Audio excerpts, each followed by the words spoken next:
Welcome to the Proof Point Podcast, where we decode digital success one click at a time. We share key takeaways fueled by data and insights that your team can implement today to drive growth. Now, let's get started.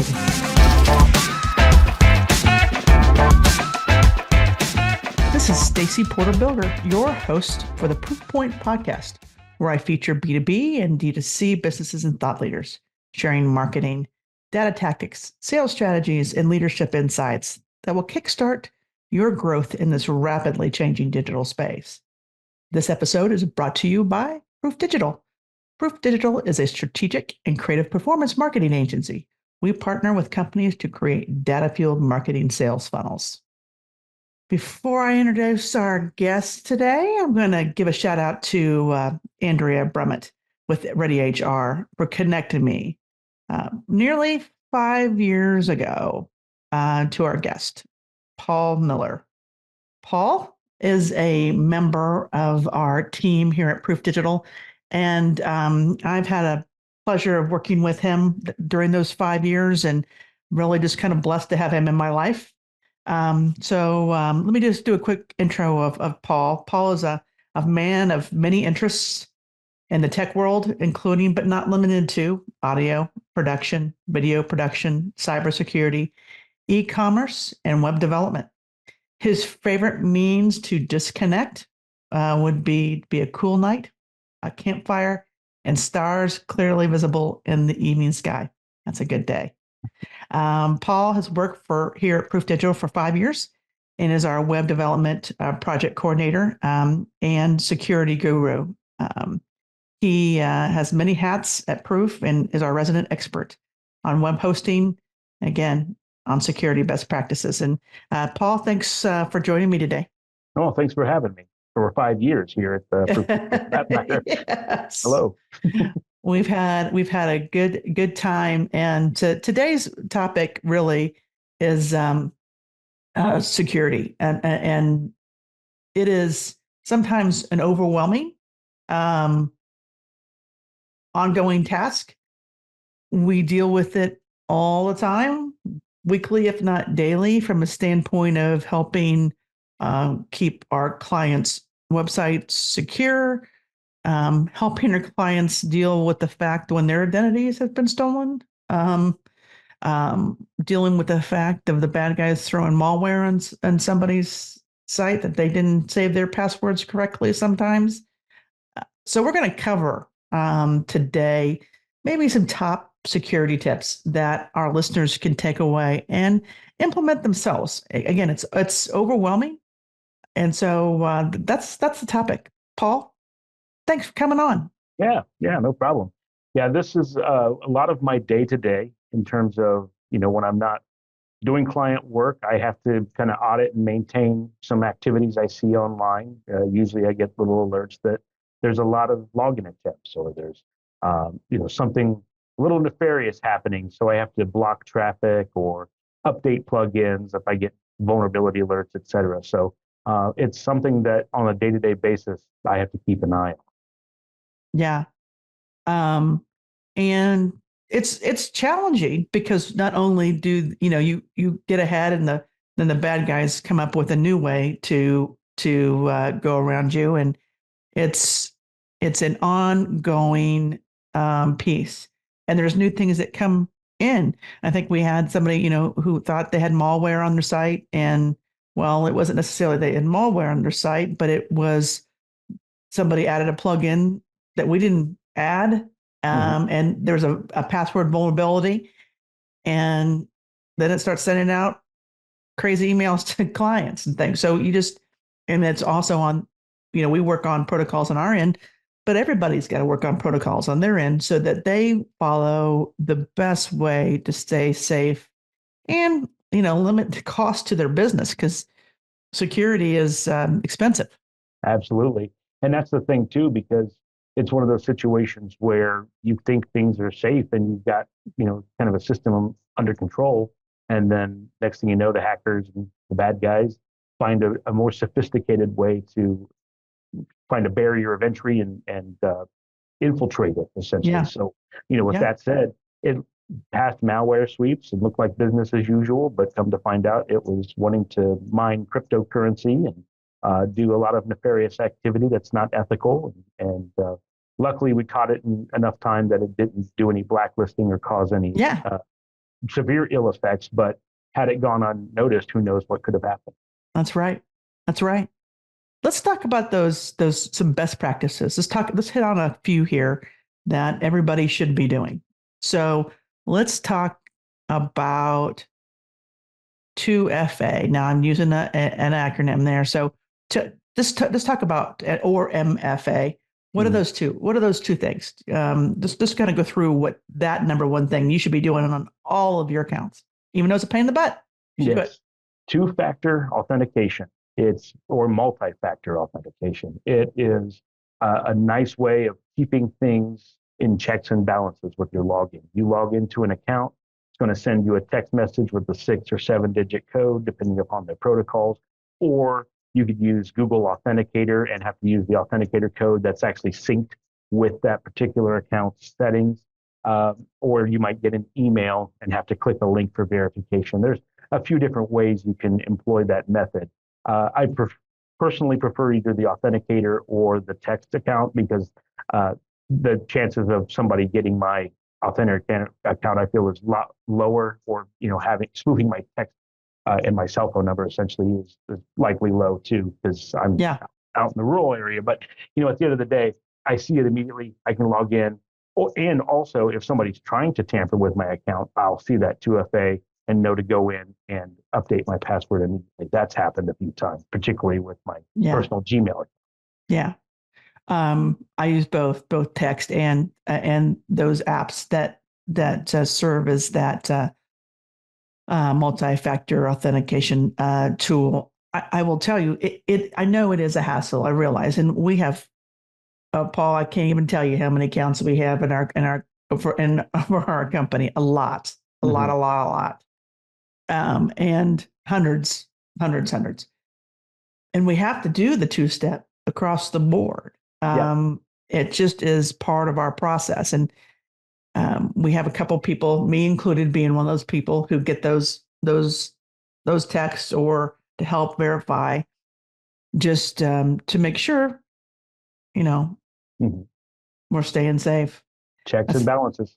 checks and balances. And this is part of the process. And it really, if I picked anything, there's other things I would pick, but if I picked anything on our list today, I would put that number one. Mm-hmm. Yeah, absolutely. Over and over again with an exclamation mark on do it. If Mm-hmm. especially any bank accounts, any email accounts, anything with any financial information, anything with your kids' information, schools, colleges, stuff, you need to be doing two-step or Mm-hmm. multi-step Absolutely. over and over. I just wish somebody would hack and pay off my mortgage, but that's wishful thinking. Yes. Yes. And to be truthful, I'm talking about banking. We have extra security and extra protocols on our bank account. But, they'll just last week, we had someone who was, just doing the charge of a penny or doing something multiple times or doing a deposit of a penny, just to see if they can't get into the account. We put extra protocols of even those systems that, those transactions are not going through with until approval is made. And so, depending on your banking setup, I would recommend even going to that level because they try everything. Yeah. And even as a sidebar outside of the web and tech world, I am meticulous about checking gas station pumps, even the tap to pay, because there are people that will put a little cap on top of those payment Yeah, portals that you can easily pull off, and that's skimming your information as well. it is. So it's unfortunate, but you just have to keep an eye on all those things. Yep. The next piece that we do cover is, and we have there's passwords storing services. I know we've had various ones, and we've kind of upgraded recently to 1Password. What do password storing services do for clients or companies? depending upon which one you go with, there are a lot of tools and kind of a wealth of information that you can even get from these tools. One, it stores your password so you can make long, complex passwords. That's a number two exclamation point, most important thing. Make a password that you cannot remember. That way, you don't ever risk it being easy enough for somebody to solve Right. and break in.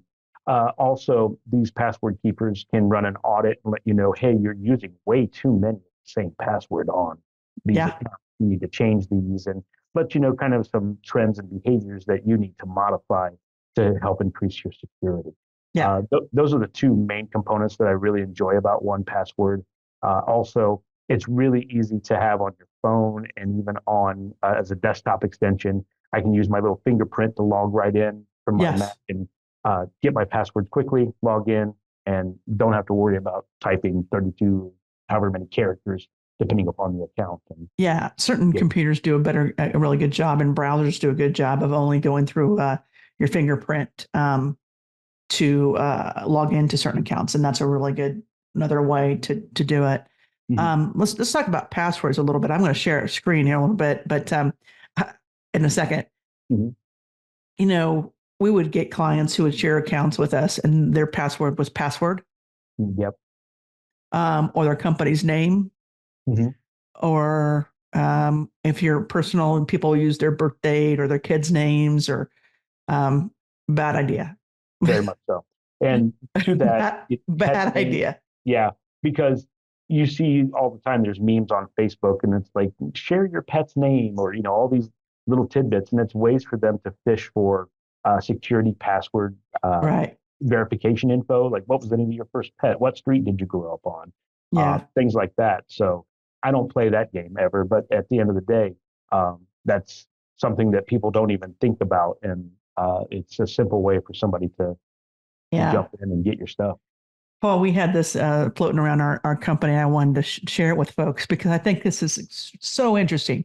Mhm. You log into a site and they want you to have a number, a lowercase, an uppercase, and there's a reason for that. I mean, there's data behind the madness of the why you have to have those things and passwords. So if you only have numbers only, they can hack that instantly. Yes. If you have lower cases owns, they can hack that instantly. Mhm. It takes them 32 minutes if you have, 11 lowercase only. Mhm. 11, 32 minutes they can hack it if you only had lowercase. If you had upper, lower case symbols and numbers, but you only had 9 characters, it'd take them 6 hours and they would hack it. Yep. So that's why that more and more companies, and as you should, have long passwords. I think it might take, if you had, say, 12 characters and you had numbers, upper, lower, letters, and symbols, it might take somebody, 3 years to crack it. So it's just the scientific piece behind creating passwords so long and diverse in numbers and upper and lower case and symbols, the better. Yes. Robust is key. That's the key word there. Yeah. So that's a really good graphic to kind of emphasize why Mhm. you have to do all those extra things, and then why having a password system like a 1Password storing service is important because you're not going to remember those. At least I'm not going to remember those. So, Yes. um, Thankfully, in many ways, like with all of our sites, we have tools in place that are smart at seeing traffic come in, especially at what they yeah, call a brute force level, where a bot is sending existing username and passwords and testing those combinations, or running alphanumerically, I should say, up the line with those passwords. So if it sees it start to happen, it immediately puts right, a puts a halt to it and then blocks that IP. But yeah, that doesn't mean that they won't use a VPN and try another IP and get right back. And like you said, on our sites, we put all those things in place as best we can, but a few things could happen. One is they create an account themselves because they have access to their websites, as they should, to update those. And their password is weak. Yes. So that means they could get hacked still, even despite our firewalls in which we put in place. Correct. Another thing they might do, and you can reinforce this, is they might share their passwords over email or text. How do you feel about that, Paul? Not good, honestly. That was, in my youth, that was something I foolishly did. I'm knocking on wood that, I never saw any ill effects of that. I've since moved on to other banking organizations and things like that. But, at the end of the day, the problem is they can sweep an email account and look for certain dialogue around username, password, and drill into those threads and find it. One organization I was with said always, if you're going to do that, make it an image so it's impossible to scan for. But even then, I don't feel comfortable. There are tools like onetimesecret.com where you can actually create a URL with that information in it, and it burns once you close it, meaning it deletes it completely. So it's a one-time use, get the information, shut it down, and then it's gone. So things like that can really make sure that you're not passing info back and forth carelessly. That's the key word. Yeah. And if you have the tool like 1Password, like we use, you can share passwords within those tools. We share all the passwords for our team in 1Password, and we have different vaults for different passwords. That's another good way. But one-time password is one way. Again, if somebody has to send something via text or email, again, we advise against it. Make it an image, but that is still not great. Right. Yeah. So any way to encrypt the information is the most important component to that piece of conversation, essentially. It is. And we continue to work through those pieces and those challenges. But the bad guys are always looking for ways. Yes, they are. The other thing we deal with on a daily basis is those suspicious emails that we get. Can you talk a little bit about that and what you're seeing? Yeah. So with that, it's sometimes spoofing is a key thing where somebody's email gets cloned or spoofed to look like it's from somebody that you trust in your organization or a partner.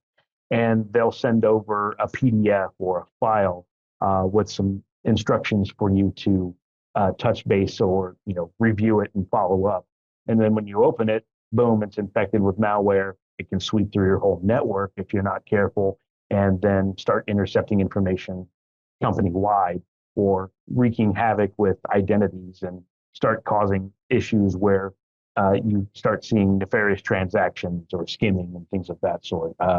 One organization I worked with, anecdotally speaking, if I can talk, sorry, we had a CEO, his email got spoofed and it got sent to our accounts payable team saying, we have this invoice that we need to pay that's going out to China. We're ordering supplies.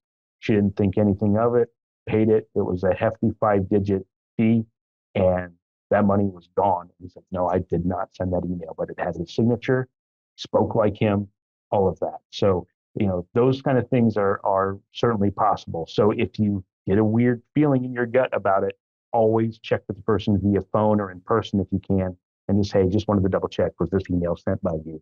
Because that will prevent a lot of issues in the future. And they'll use the individual's name. So, Paul, I'm sure you've got an email that says my name on it. It goes to you and say, hey, Paul, will you do this for me?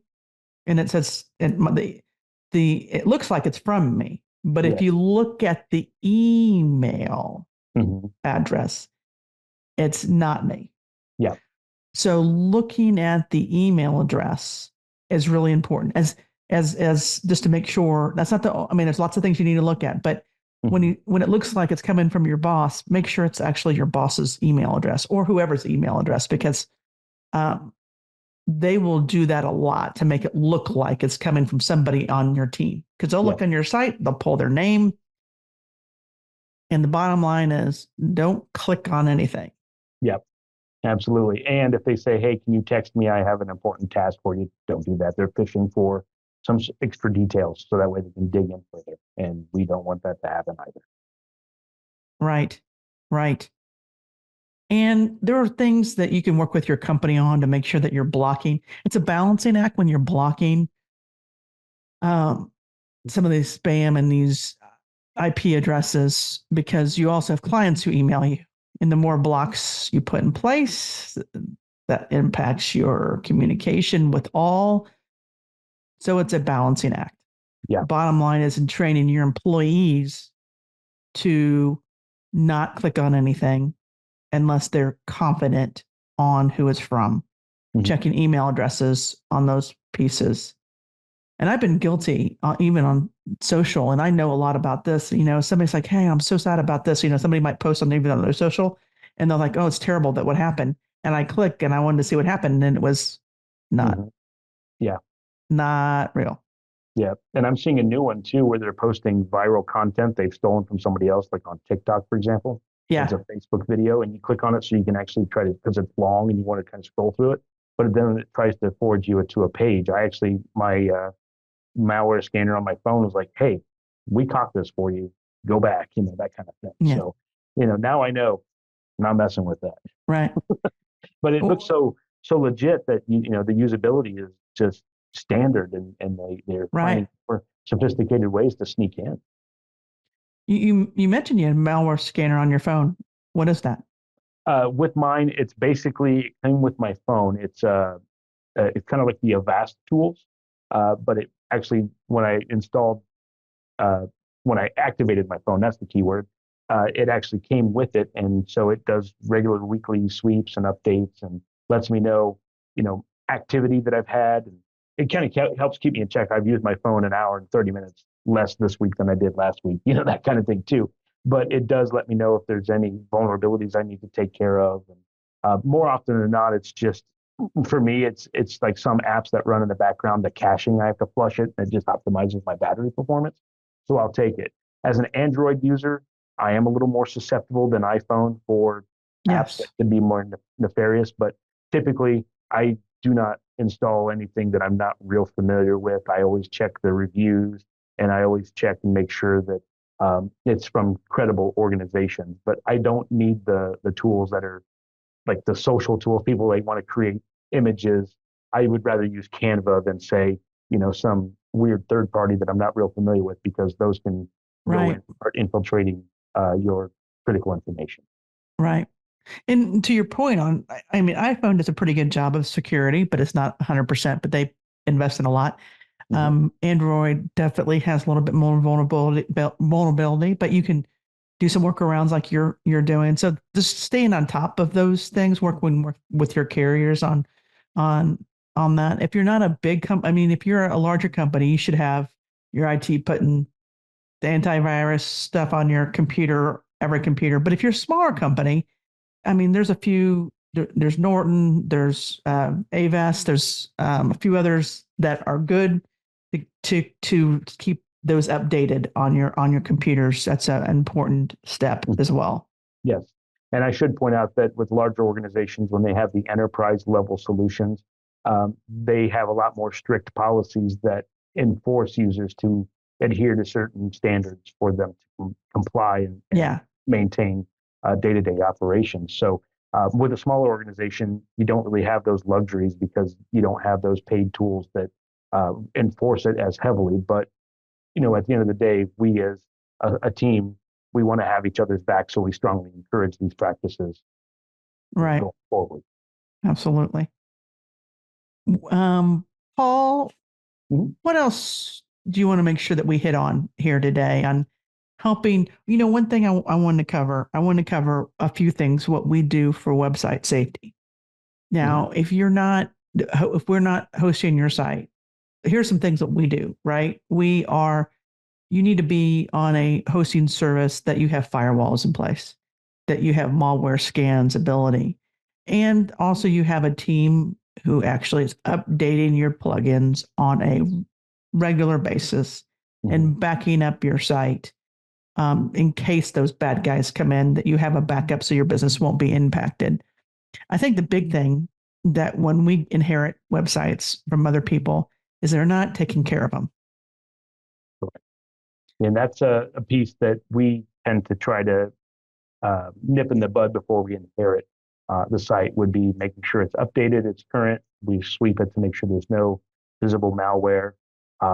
Then also too, you want to make sure that the site's core is current and PHP software is current. All those little components can create little vulnerability. And one tool we use is WordFence. It's a firewall security plugin for sites. It has a wealth of tools in it, from firewall scanning, the brute force login attempt blocking. And another thing that it does that I really like is that when you do have plugins on your site, they will let you know critical alerts. Hey, there's a plugin vulnerability. This one needs updated, or this one's outdated. It's a medium risk, or even low risks too. It wants to kind of keep a checks and balances for you that way. I always go through and read those emails just to make sure.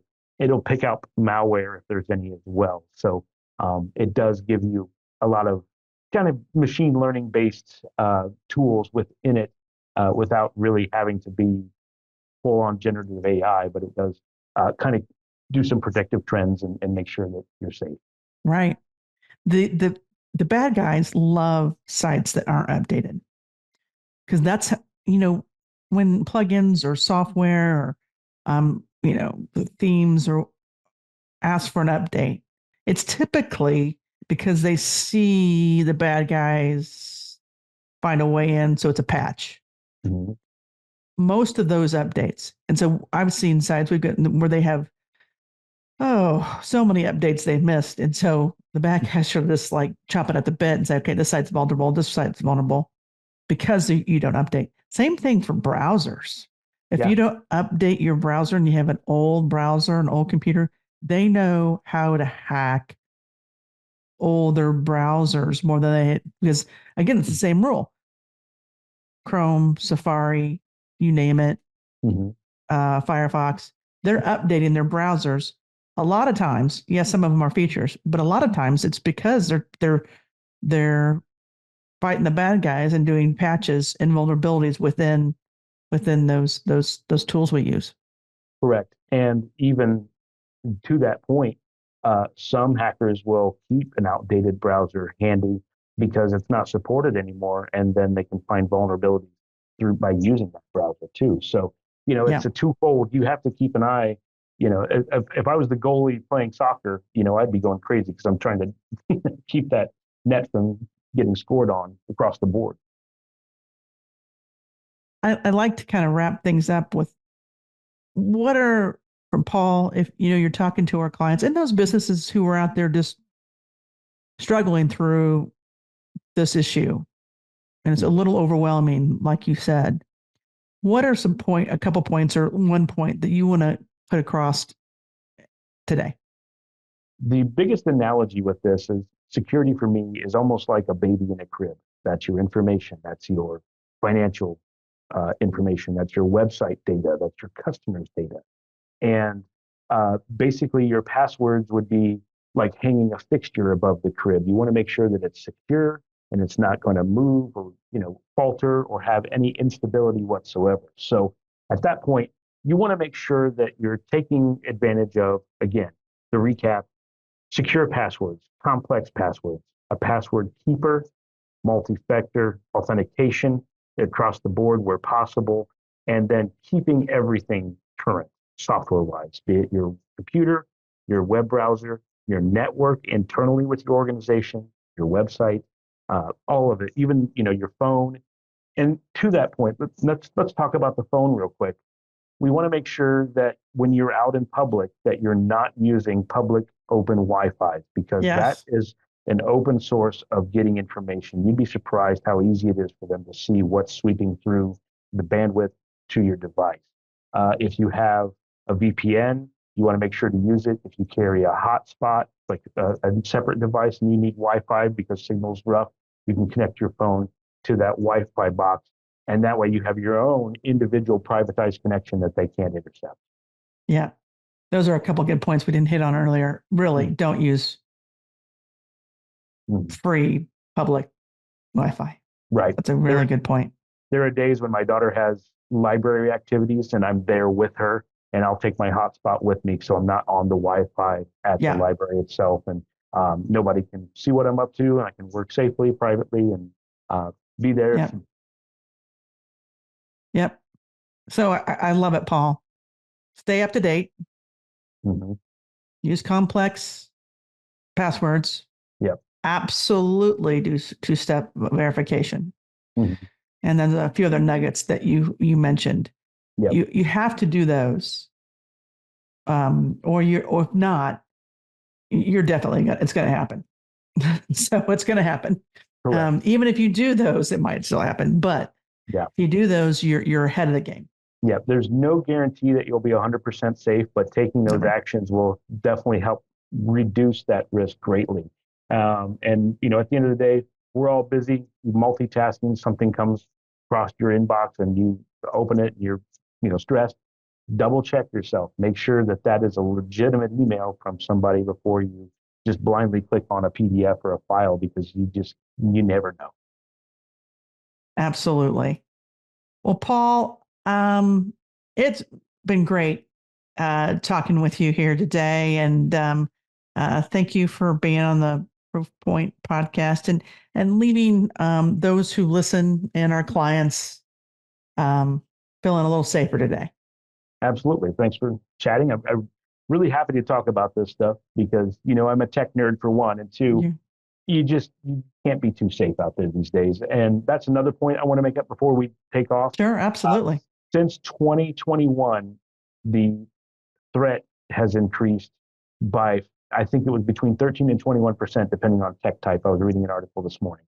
And, with the COVID lockdowns, that was a certain hotbed of activity, and it's only been increasing since then. It has.